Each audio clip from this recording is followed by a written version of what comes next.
Lord, bless this evening, this class, Lord Father, as we continue to understand, read and pray and meditate upon the scriptures, what the Bible has to speak to us. Thank you for everyone here, and we ask you continue to minister to us, speak to the depths of our heart, God, and transform lives. We ask in Jesus' name. Amen. Okay, so 1 Samuel chapter 21. What's happening in 1 Samuel 21? Did you read it? 1 Samuel 21. What's going on in 1 Samuel 21? What? David ate the bread. Nothing else happened? Some of you are very hungry. Camp is on Thursday, not tomorrow. David ate bread. I know he ate bread. But what's the background? What's happening here? Why is David running away? Right? He comes to what place? Nob. Who is there? Ahimelech the priest. Okay? And Ahimelech comes to trembling. Why have you come alone? Why? Because they knew about the background, what was happening, correct? And the lessons that David will learn in his life here. Now, when David arrives at Nob in 1 Samuel chapter 21, when he's fleeing Saul, which psalm did he write? 52. Turn to Psalm 52. And you'll see why. Okay, we gave a few psalms, but if you read them at the moment of what went on during those moments, right? So, does it say something above the Psalm 52? Is there something written above it? Any instruction? On the study Bibles, I think there is, right? It says, a maskil of David, when Doeg the Edomite came to and told Saul that David had come to the house of Ahimelech. Okay, and if you read verses 1, 2, your tongue devises destruction. Who is David speaking of? Doeg the Edomite. Remember what he said in 1 Samuel 21? I knew Doeg the Edomite will betray me. His work is like sharp razor, worker of deceit. He loves evil more than good, falsehood more than speaking what is right. What was false in Doeg's? What was false? He told Saul that probably Ahimelech is involved, is on the side of David. That's why Saul killed the priests. So there was something wrong, and David knew. And look at verse 5, he says, but God will break you down forever. He will snatch you, tear you away, and uproot you from the land of the living. The righteous will see and fear, and will laugh at him. And behold, is a man. And look at verse 8 and 9. But as for me, I am like a green olive tree in the house of God. Imagine writing these when your enemy is against you. I trust in the loving kindness of God forever and ever. The word loving kindness is the word mercy, or sometimes even used for grace. I will give you thanks forever because you have done it. I will wait on your name, for it is good in the presence of whom? Your godly ones. It's amazing he says those words there. And then in 1 Samuel chapter 21, okay, when he stands before Ahimelech and when he says those words to him, there's another psalm that David writes, and that is Psalm 34. It's interesting, those moments, because these are the gems, some of the gems of the psalms that David would write. And think about the situations in moments in which he's writing these. In Psalm 34, this is before Abimelech, when he acts like a madman. And this is just around the same time when 1 Samuel 21 and 22 is going on. It's around the same times. Remember in 1 Samuel 21, he disguises himself and acts like a madman. Around that time he writes Psalm 34. And just look at these verses. I will bless the Lord at all times. Why? Because what was God doing in David's life? His praise shall continually be in my mouth. My soul shall make its boast in the Lord. I'll give you an outline of Psalm 34, okay? Verses 1, 2 and 3, he's talking about praise. Okay, there are 7 to 8 themes that you can see in Psalm 34. 1, 2 and 3 talks about praise. Praising the God, okay? In verse 3 says, oh, magnify the Lord with me, let us exalt his name together. There are hymns in the church that have been written on this psalm. And if you read these verses carefully, you will find many songs have been taken from this one psalm. Verses 4 to 7, he's thanking God for his protection. I sought the Lord, he answered me, delivered me from all my fears. Those who look to him, their faces will never be ashamed. The poor man cried out, the Lord heard him. Who is the poor man here? David is talking about himself. And saved him out of how many troubles? All his troubles. Basically, Psalm 34 is also known as the All Psalm. Okay? All, A-L-L, All Psalm. Why? You will see that word all again and again. I will bless the Lord how many times? All the times. Okay? Then he says in verse 4, he delivered me from how many fears? All. Verse 6, he saved out how many troubles? All. Whatever God does, he does forever. Okay. Verses 8 to 10 is speaking about God's provision.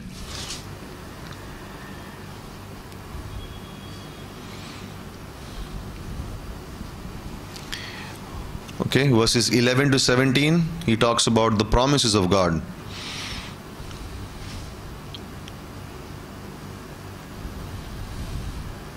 Verse 18, he talks about the presence of God. And verse 19 to 22, he talks about the preservation, how the Lord preserves his own. Verse 22, and none of those who take refuge in him will ever be condemned. Okay, so the preservation of the Lord. Okay, so there is praise, then protection, provision, promises, presence, preservation. Okay, 6 P's are there. Now, in 1 Samuel chapter 22, verse 1, it says, which type of people came to David? Those who were, okay, verse 2, everyone who was in distress, dead and discontent. If you see Psalm 34, verse 8, 9 and 10 is a verse. Verse 8 is for those who are distressed. Verse 9 for those who are in debt. And verse 10 for those who are discontent. Yeah, verse 8, 34, same. Psalm 34, verse 8 is for those who are in distress. So no matter how they came, David had a word of God for them. That's why he was able to shepherd them. That's why he was able to teach them.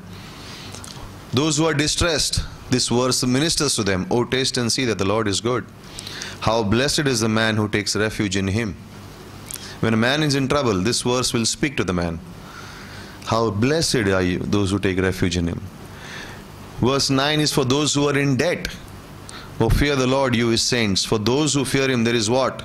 No want. You may be in debt, karza, right? But there is no want with God. And then in verse 10 is those who are discontent. The young lions do lack and suffer, but those who seek the Lord shall not be in want of any good thing. And so in these moments in 1 Samuel 21, David is writing down under pressure. He's writing down his greatest psalms. And the last one actually that he writes is Psalm 56. And the Psalm 56 is also known as the Word Psalm. Okay? Psalm of the Word. What is the most common greeting in Christian circles? Praise the Lord. Thank you. See what David praises here. Praise his word. Praise his word. Praise his word. He's talking about people praising the word of God. Praising the Lord, yes, but in the beginning what? Right? Face to face with God. John chapter 1 verse 1. Logos, Jesus Christ, right? Verse 3 in Psalm 56. When I am afraid, I will put my trust in you. In God, whose word I praise. In God I have put my trust. And I will not be afraid, what can man do to me? All the day long they distort my words, their thoughts are against me for evil. And verse 8, you have taken an account of my wanderings, and you put my tears in your bottle, and are they not in your book? And that's an amazing, comforting word, because God sees the tears of people, right? And he says it's not wasted, right? Have you cried ever? When the tears fall, do you think about them?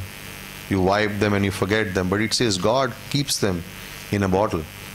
Revelations 21 says that all tears will be gone one day. So we won't cry ever when we are in His presence, right? There will be no more tears. So in Psalm 56, He takes care of my tears. That means He remembers, He understands what I go through, and He takes care of me. Then my enemies will turn back in the day when I call. And verse 9, this I know, that God is for me. Okay? And Psalm 56 verse 9 is a very good understanding of Romans chapter 8 verse 31. Now, in Romans chapter 8 verse 31, can you tell me what is written in your Bibles? Romans 8 31.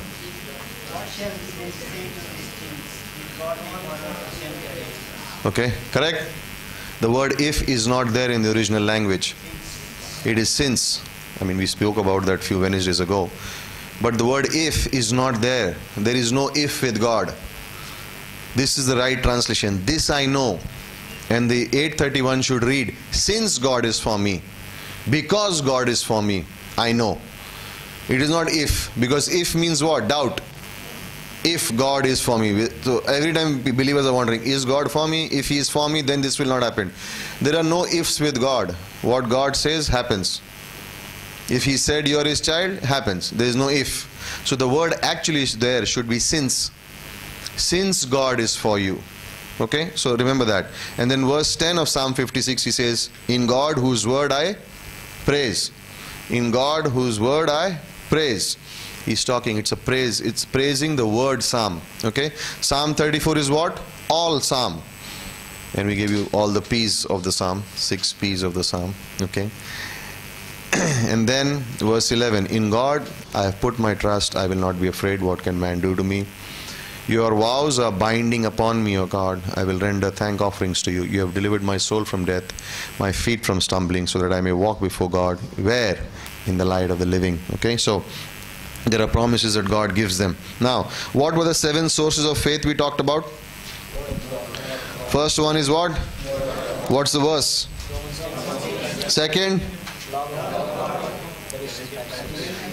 What was the Greek word we used there? Energeo. What does it mean? Faith that is energized by love. Okay, where do you see that in the New Testament? Good. Okay, third. Verses. Fourth. And second verse. Fifth. Also one more verse I gave you. Hebrews 12, 1 and 2. Good. Suraj, you wrote that? No marks for you. Sixth. And seventh. Okay, next class, you know what I'll do? I'll tell you 12 types of faith that we should not have, which people have. Okay? Yesterday's faith, tomorrow's faith, presumptuous faith. Okay? Different faiths, 12 types of faith. They're all found there. I'll give you the verses also. Okay? So, there are 12 types of faith that people have. Okay? Which we should not have. But what is true faith? Aman pistis. Okay? It is the faithfulness of God. We have faith in Him. How do I have faith? It is His faith. The just shall live by His faith, not my faith. I don't have faith. God gives me the faith. Right? So it is His faith. We'll talk about that next class. I won't talk about it now. I'm going off track right now. I'm not going off. I'm going off track. Okay? So 1 Samuel chapter 22. Okay? Now during 1 Samuel chapter 22, Psalm 57 and 142 are written. Okay? Psalm 52 and 147 are written. Now I'm just compiling this. Once it is ready, I'll give it to you. This is according to dates, which chapter and what was happening during then, all the Old Testament. Okay, so this is basically like, for example, when you come to Chronicles, which prophets were preaching during the Chronicles? Okay, in the Bible it says 1 Kings, 2 Kings, Chronicles, all that stuff, and then Isaiah, but they were preaching during the time of the kings. So the chapter numbers will go along with this. So you can add this to your manual later on and you'll get, I'm just getting the date side. This is going to be from Genesis, okay, the whole Old Testament. I'm going to arrange it in that way. It's a timeline. It's a little bit I just have to make it a little accurate, but it's more or less accurate, but we'll do it. Okay? So, chapter 22, everyone was in distress, debt. Anyone here distressed, debt or discontent? Psalm 34, 8, 9 and 10 is for you. Okay? Right. And David went from there from Mizpah of Moab, and he said to the king of Moab, please let my father and mother come, stay with me until I know what God will do for me. So, David is gone to Moab. Why? We talked about it last week. Why? Because Ruth and her family is from there. That's his ancestors. Okay, so his families are there. Adullam is what? What is the meaning of cave of Adullam? What does Adullam mean? Place of refuge or place of God's joy. Okay, those are the two things you can do. And you will see that in 2 Samuel chapter 23, 600 mighty men of David. Okay. When you read 2 Samuel chapter 17, Absalom, when he goes against his father, and Absalom says, I'm going to go after my father and kill him. And the counselors tell him, if your father is with these 600 men, be careful. Absalom gathers 12,000 soldiers, the best soldiers in Israel. And he says, go after David and kill them. And the counselors say, if these 600 men are with David, your 12,000 will all die. Turn to 2 Samuel 17. We'll just see that for a moment, and then there is a point I'm going to talk about that.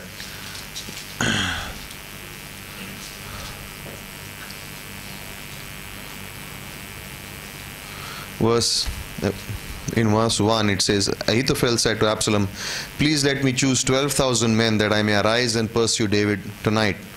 Was this counsel right? Ahithophel actually was giving the right counsel. But Hushai, who is actually David's friend, who goes back, and God intervenes in that situation, and Hushai says some words which are true also. The act was right.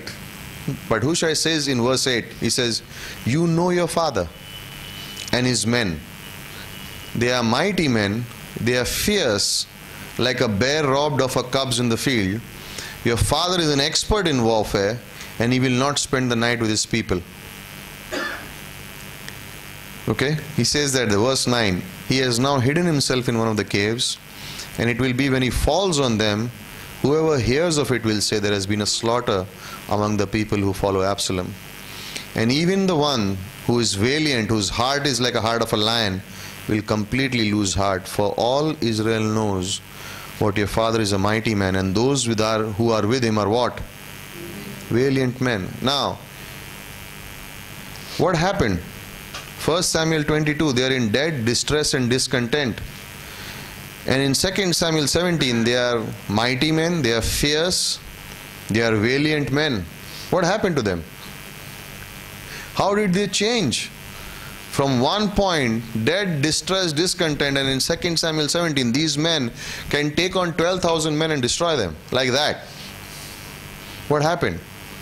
In the cave of Adullam, they were learning from God. It was probably their Bible school training going on there. It changed them. There was a man of God who was teaching them. And when you see these things happening, and if you read these 5 Psalms that I quoted, that David wrote in these times when these men were around him, they would have looked at him and said, everything is wrong in this man's life right now. He's anointed, he's supposed to be the next king, but this is his songs. Imagine, these are songs that David would sing in the cave. Imagine singing Psalm 34 when Saul is trying to kill you. I will bless the Lord at all times. Can you imagine sitting in a cave and singing that song? And David would compose that song there in the dark, and these men would watch, and they would say, what? I'm distressed, I'm discontent, I'm in debt, but this guy's life is in danger, and look how he trusts God. They changed. They realized. Their lives went like completely turned around. And that's what happens when we're in the right place, when you're learning doctrine. It changes you, it transforms you. When you give your heart to God and you say, Lord, you know what, I want to learn, and I want to be a man after your own heart. I want to learn, and I'm not here to mess around. I'm not here to have fun. I'm here to get to know you, God. God does those things in their lives. How could these men who are scared and who had all these problems become so strong that the enemy would think 10 times before going after them. Do you know that they never lost a battle? They never lost a battle. The only time you see them discouraged is in 1 Samuel 30, when they were away and the Amalekites came.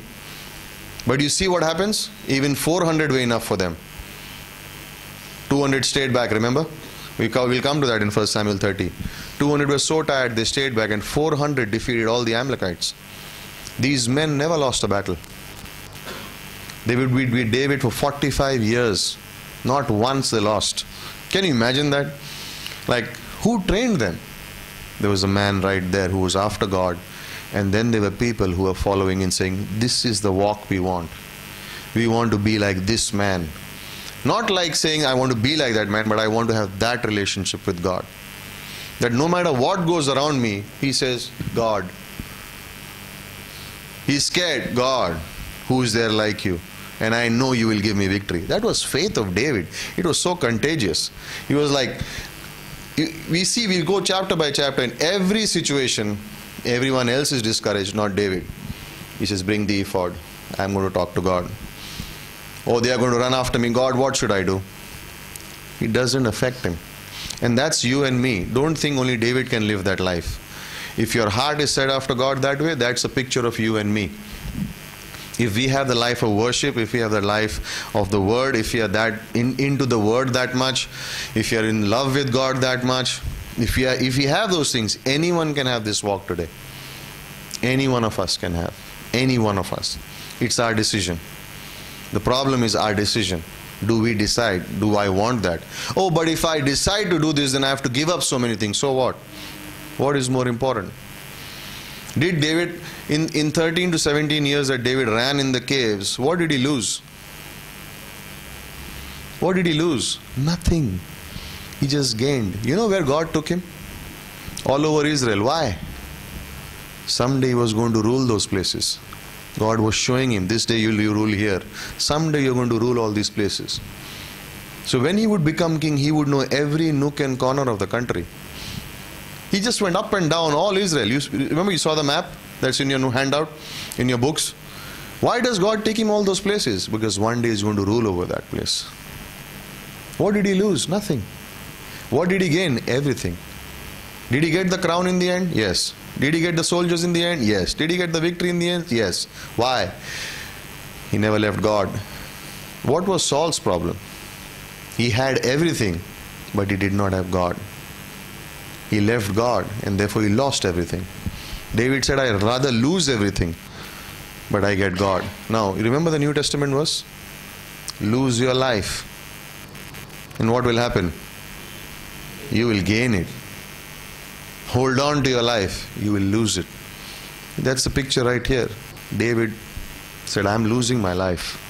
Who cares about the crown? God is with me. It's his plan, not my plan. I'm just going to follow him. He got back everything. And Saul said, no, I want my kingdom. God, you are second. And God said, you are last. You will lose everything.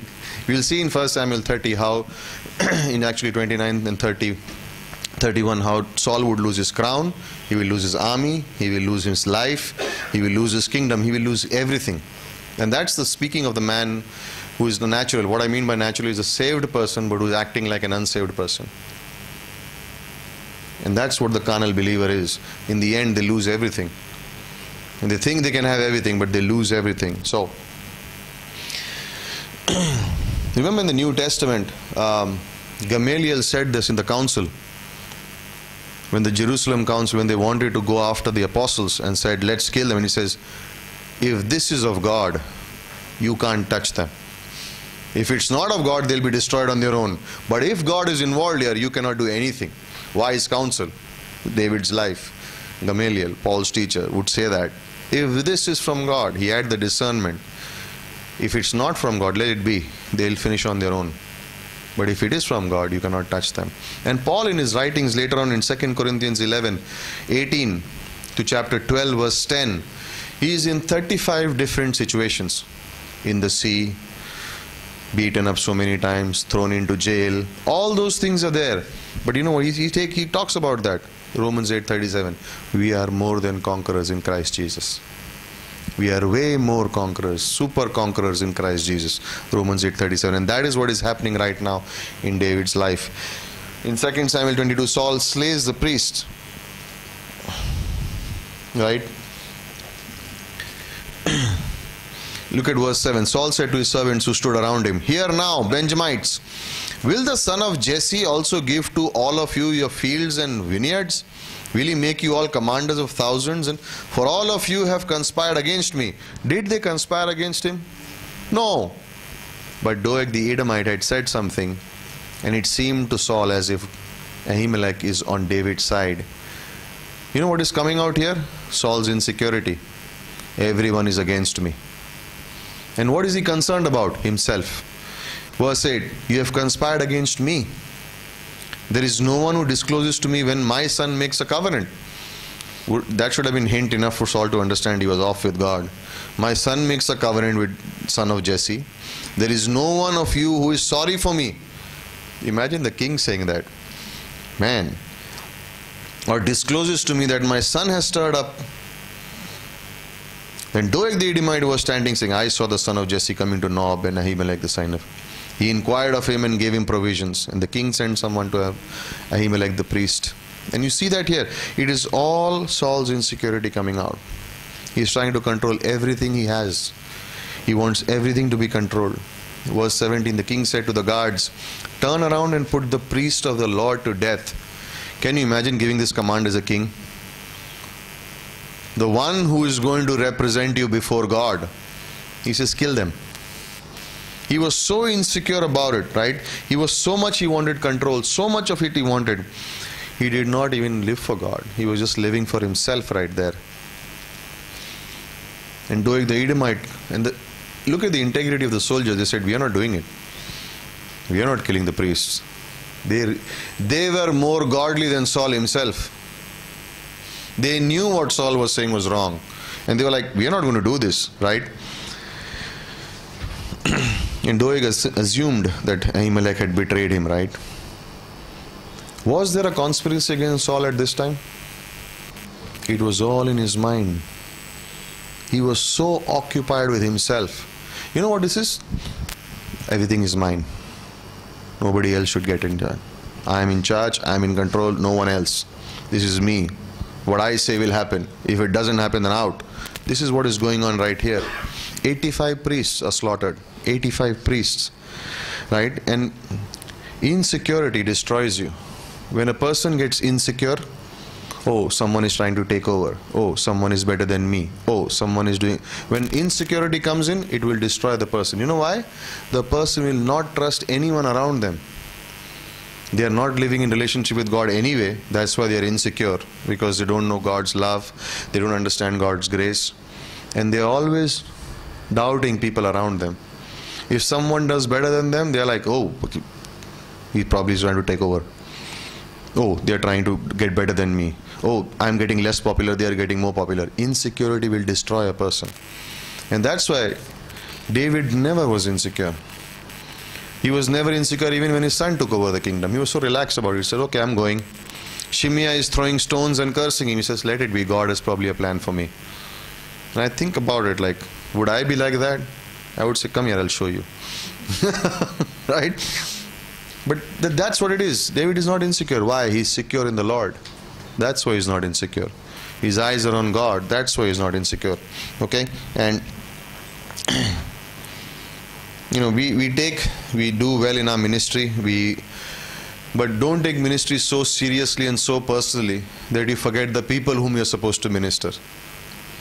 Like, I'm so consumed with ministry that I'm offending people all the time. Why? Because I want to preserve my ministry. But it's not my ministry, it's God's ministry. He knows how to run. I'm taking orders and I'm being a steward here, correct? I'm an ambassador of Christ. I'm in a foreign land representing God. This ministry, this church belongs to God, not to me. I'm handling here as a steward. I don't own it. It's not me. None of it belongs to us. It all belongs to God, right? Like, can we say that we did it on our own? No, we did not. If God had not intervened, we would not be here. If God had not helped us, we would not be here. If God had not led us, we would not be here. If God had not provided, we would not be here. It has to be God all the time, right? And so be very careful of insecurity. Be very careful in ministry. Understand ministry is from God. Of course I want to build the church. Of course we want more people in the church. All those things, but realize that the source is God. If the people come in, I will train them and direct them to God. What is in ministry? I learn to hear from God. By the way, what does ministry mean? You know what ministry means? Serving someone else. That's what ministry means. Oh, he's in full-time ministry. Everyone is in ministry. Well, what does ministry mean? Serving someone else. That's what ministry means. So if a person is a housewife, if a lady is a housewife and she's serving someone else, she is doing ministry. If she's praying for someone, interceding on someone's behalf and asking God, she's doing ministry. Everyone is in ministry. And so that's what it means. And God, of course, appoints people and He leads, and He has an organization in the church. There is a hierarchy. God appointed that way, so that there would be order in the church. 1 Corinthians 14:40, God does everything decently and in order. God does those things. Of course, that is there for a purpose, but it is all God. I learn to hear from God, and I teach others to learn to hear from God. In the end, that's what it is, right? Why are we teaching Bible college? So that you get to know what God's plan is for your life and go out and step out by faith and do it. We learn to hear, and then we teach others to hear. We obey, and then we teach others to obey. That's what it is. And who does the glory go to? Not to me. Not I did it. God did it. Right? So, 1 Samuel chapter 23. This is a place in Keilah. Okay.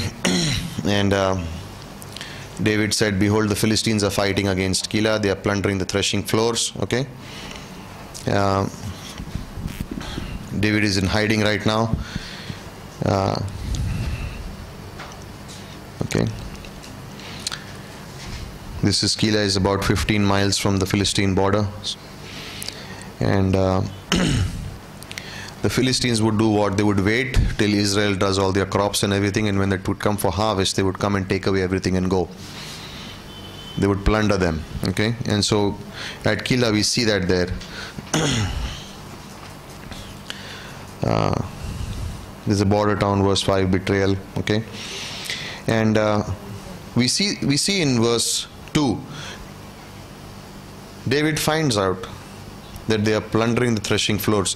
Remember at Gideon's? Same thing was happening during that time. During Gideon's time, they was coming up and taking, and God appointed Gideon to defeat them. Same situation is happening here again. In verse 2, so David inquired of the Lord, saying, shall I go and attack the Philistines? There is, you see the boldness in prayer, and this is like a good lesson for us to learn about prayer. He's so bold in his prayer. Where is he? Hiding. Because his life is in danger. But what is he praying? Can I go and help my people? Like, he's not bothered about his life. He's bothered about God's people. That's the true shepherd. He's not concerned what will happen to him. He's concerned what will happen to the flock. And the Lord said, go and attack Philistines and deliver Keilah. But David's men said to him, are you mad? We are afraid here in Judah. How much more? This was closer to the place where Saul would be. He says, here we are in danger and you want to go closer? So David said, okay, maybe I heard wrong. I will ask again. And the Lord answered him, said, arise, go to Keilah, and I will give them into your hand. That's it. David and his men went to Keilah, fought with the Philistines. He led away their livestock, struck them with a great slaughter, and David delivered the inhabitants of Keilah. Now it came about, Abiathar, the son of Ahimelech, fled to David at Keilah, that he came down with an ephod in his hand. Now, Abiathar is the only one who survived that from the 85 priests who were killed by Saul in chapter 21. He's the only one. Sorry, chapter 22. He's the only one who survives, and he runs and he comes to David with an ephod. And when it was told to Saul that David had come to Keilah, Saul said, God has delivered into him my hands. Imagine giving God the credit. For he has shut himself by entering a city with double gates and bars. Insecure, jealous. Saul summoned all the people for war. Who is he fighting against? David. What wrong had David done? Was David always protecting Saul? And what is Saul saying to him? I'll kill the guy. He's so insecure and so jealous about David's success. And and some commentators wrote, they said, in the practical application, they said, be very careful around jealous and insecure people. Don't hang around them. Don't hang around people who are jealous, and don't hang around people who are insecure. He says, you will end up in trouble. Think about it, right? The whole army is going and fighting David. Has David ever attacked Saul? Never. Right? Never. They have just killed 85 priests. And they're saying, now, David, come on. Who is the enemy? The Philistines. When you see the last battle that Saul will fight in 1 Samuel 30, you will see that Saul is not prepared for the battle. He's afraid. That's why he goes to the witch. Why was he not prepared? You know why? He spent all his time in running after David and not preparing to fight the enemy. He never trained his troops. They were never training to fight the enemy. Their focus was David, David, David, David, David. They were running after a friend, and so when the enemy attacked, they could not even find, and they all died. And that's a spiritual lesson.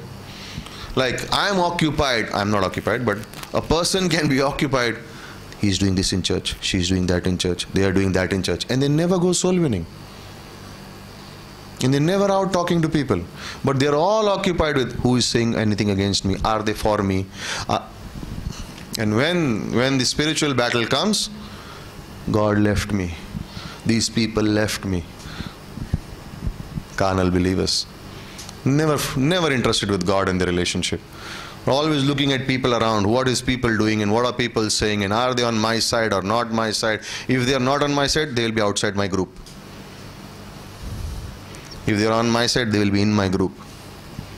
But never thinking about what's happening out there with the enemy. You think the enemy is going to attack such kind of people? He says, no, he's not bothered. He's saying he's doing my work anyway. Let it be.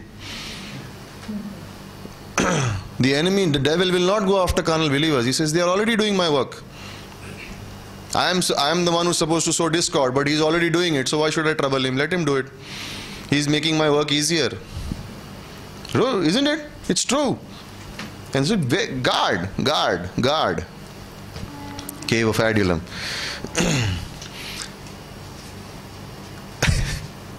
Should I be happy if someone grows bigger than me?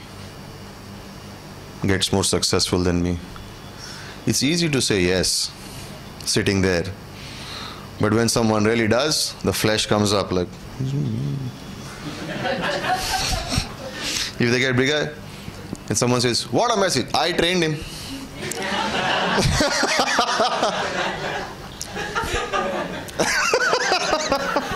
You know what it is? Insecurity. I trained him. Who asked you? But you need to know. He's not like this. I trained him. That's it. Okay.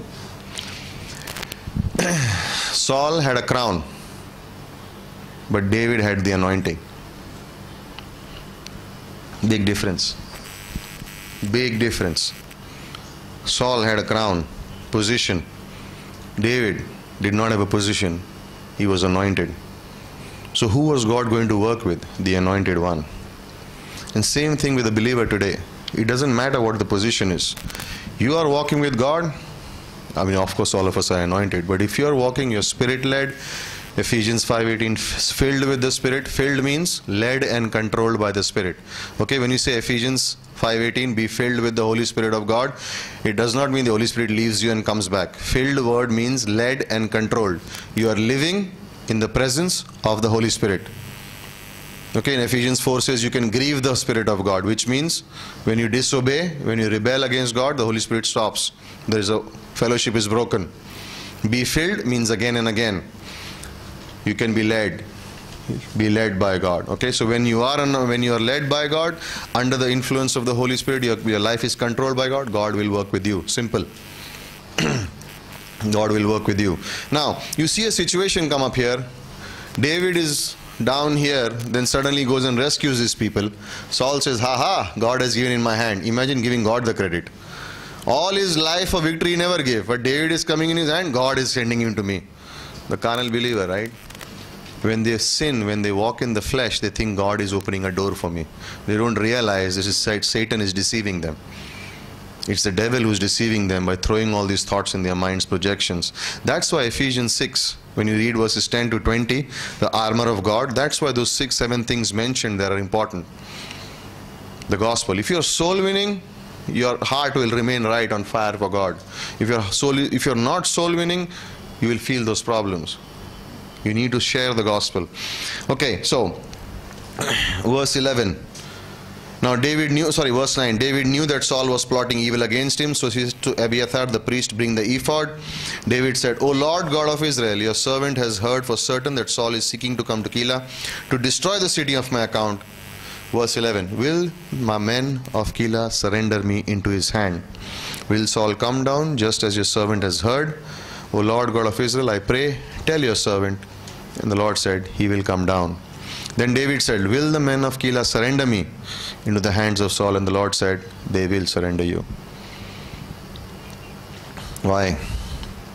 Right? They were totally against. Now, how unthankful, aren't they? David risks his life, come and fights for them. Saul is coming. What do the inhabitants of Keilah thinking? We want to follow the king. We won't want to disobey. Now, if this was to happen to us, what would we tell the people of Keilah? If you were in David's situation, what would you do? Share. It's okay. You can say. What would you do if you had gone and your life was in danger, but yet you get and rescued them? And then God told you, these guys are going to betray you. What would you do? Sad. You would be sad. All that I did for you. This is what you're doing. Right? You see verse 13. David and his men arose, departed, and they went wherever they could go. There is no shouting. There is no telling them, you useless fellows, I risked my life for you. This is what you do in return. God will punish you. There is nothing. He just gets up and goes. When he had to go to ask and rescue them, he went. Who did he ask? God. God said, go. He went. When he says, will they deliver? Yes. Okay, I'm going back. He's not bothered about it. And I think about it. Can it happen to us? Can we not be bothered if someone goes against us? Is it possible? I think it is. I think it is possible, right? And you know why? David knew he was protected by God. He knew he was protected by God. It didn't make a difference to what people were saying or what people were doing. And also in his heart he must be thinking, someday I'm going to rule over them. Because God has already anointed me. I'm going to rule over them someday. I will not be harsh with them. They need to understand grace. When I rule over them, they'll understand grace. Because I'm not going to punish them. He doesn't punish them later on. He just kept, that's grace. He's just like, okay, no problem. You'll understand grace later on.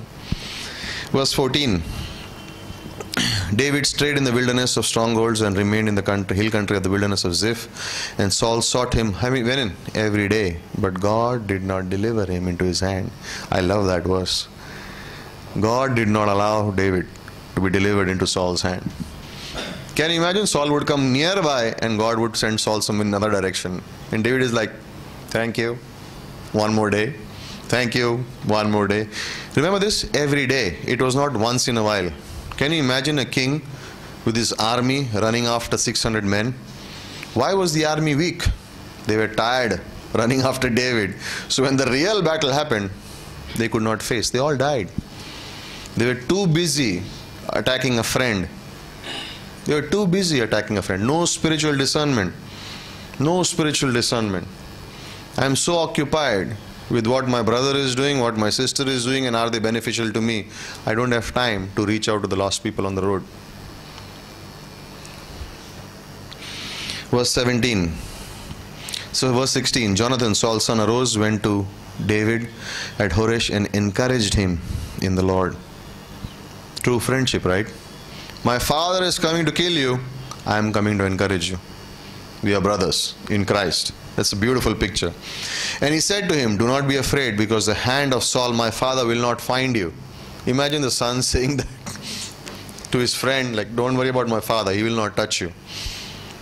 You will be next king over Israel, and I will be what? Next to you. And Saul my father knows that also. This is like, can you imagine Jonathan coming in saying that to David, and David say, true friend.